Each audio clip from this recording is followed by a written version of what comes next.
2012 May 16 ശ്വേതയെ Akathethara നടക്കാവിലുള്ള Premjith എന്നയാൾ വിവാഹം കഴിക്കുന്നത്. വിവാഹം കഴിഞ്ഞ് 8 മാസത്തിനുള്ളിൽ ഭർതൃവീട്ടിൽ വെച്ച് യുവതി ദുരൂഹ സാഹചര്യത്തിൽ മരണപ്പെട്ടു. സ്ത്രീധനം ലഭിച്ചത് കുറവാണെന്ന് പറഞ്ഞ് ശ്വേതയെ ഭർത്താവിന്റെ വീട്ടുകാർ നിരന്തരം ശല്യപ്പെടുത്തിയിരുന്നതായി ബന്ധുക്കൾ പറയുന്നു.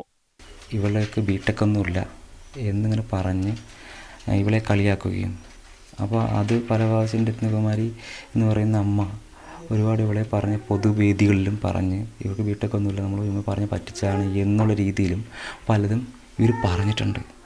മരിക്കുന്ന ദിവസം പുലർച്ചെ വരെ ദുബായിലുള്ള ഭർത്താവ് ശ്വേതയെ ഫോണിൽ വിളിച്ചിരുന്നതായും അശ്ലീല മെസ്സേജുകൾ അയച്ചതായും പോലീസ് തന്നെ കണ്ടെത്തിയിരുന്നു.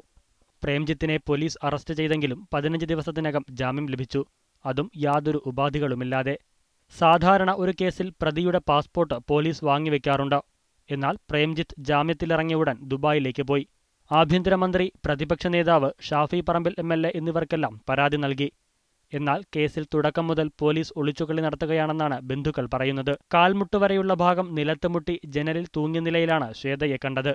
ആയതിനാൽ മരണത്തിന്റെ ദുരൂഹത വർദ്ധിക്കുകയാണ്. ശ്വേതയുടെ മരണം മൂലമാണ് അച്ഛനായ സേതുമാധവൻ മസ്തിഷ്കാഘാതം വന്ന് കിടപ്പിലായത്. അമ്മയും മകളെ ഓർത്ത് എന്നും കണ്ണീരാണ്.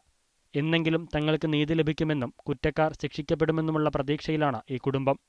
സാജിദ് അജ്മൽ, മീഡിയ 1, പാലക്കാട്.